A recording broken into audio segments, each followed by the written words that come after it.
글을 쓰면서 필자는 2000년도경 우연한 기회에 김환희 박사님을 알게 되어 약 10여 년간 가깝게 지냈다.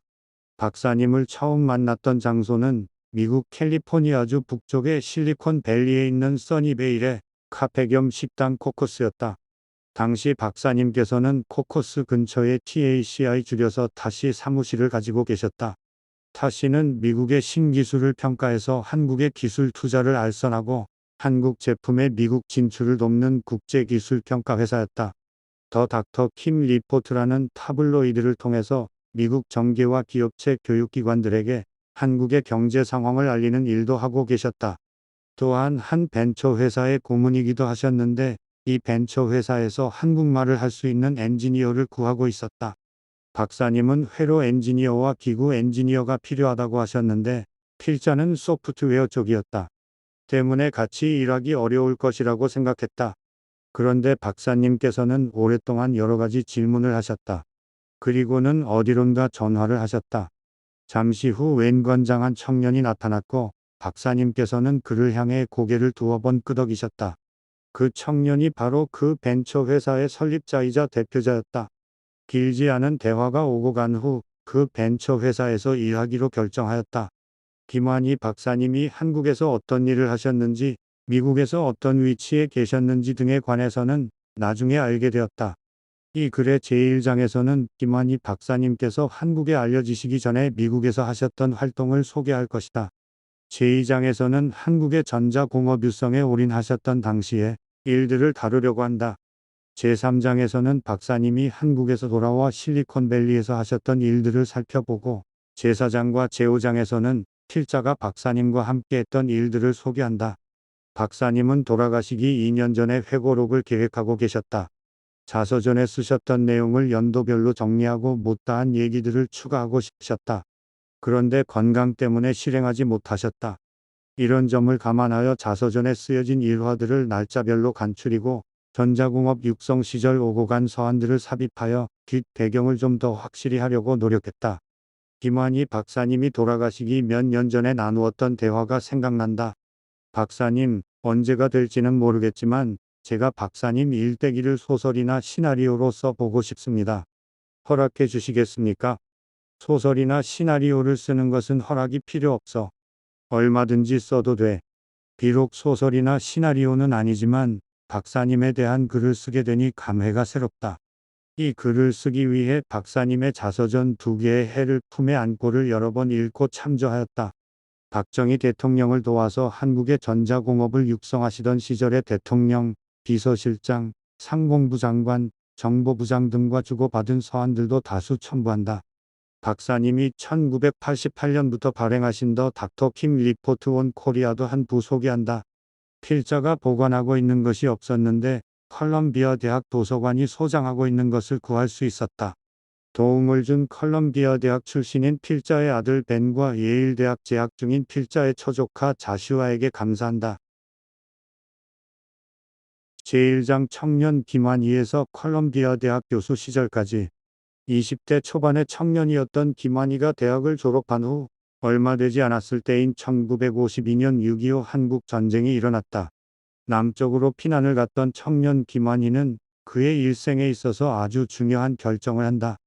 한창 전쟁이 벌어지는 와중에 군대에 지원 입대한다. 9일 그는 그 당시를 회고하며 군대에 가는 것이 살아남는 길이라고 생각했다고 한다. 전쟁 중에 군대에 지원해서 전쟁의 일선에 나서는 것이 살아남는 길이라니 이해하기 어렵다.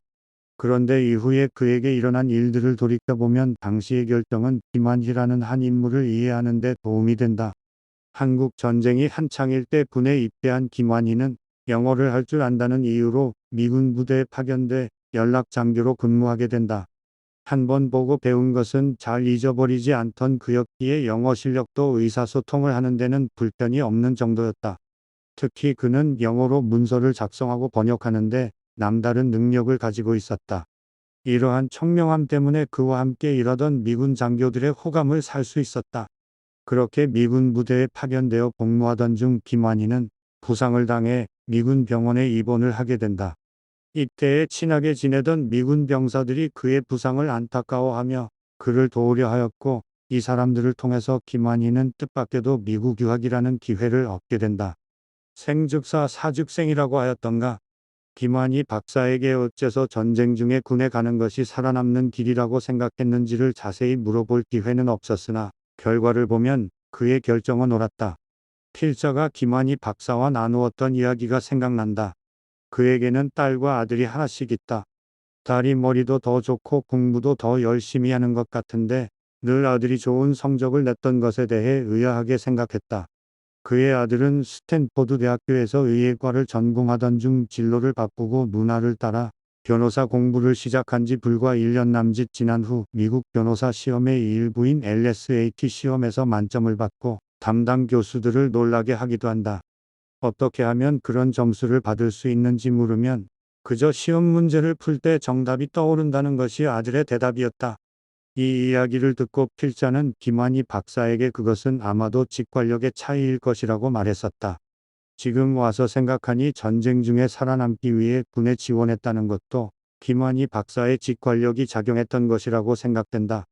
미군 동료들의 도움으로 미국 유타 대학교에서 유학 생활을 시작한 김환희는 석사 과정을 이수하며 생활비를 벌기 위해서 식당에서 접시 닦는 일을 한다.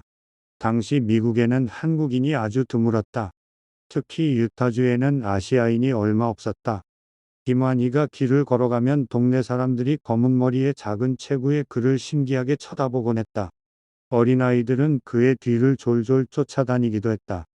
후일 김환희 박사는 그 당시에 한국인으로서 부끄러운 일을 하지 말아야겠다는 책임감 같은 것이 있었다고 한다.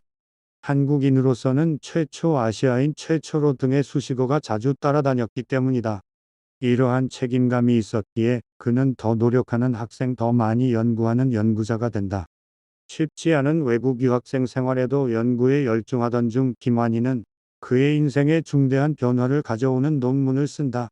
당시 공학계에서는 전기회로 설계의 바이블이라고 불리울 정도로 권위 있었던 브루니의 정리에 예외가 있다는 것에 대한 논문을 발표하는 것이다. 미국은 물론 유럽의 공학계에서도 이 논문 하나로 센세이션을 일으킨다.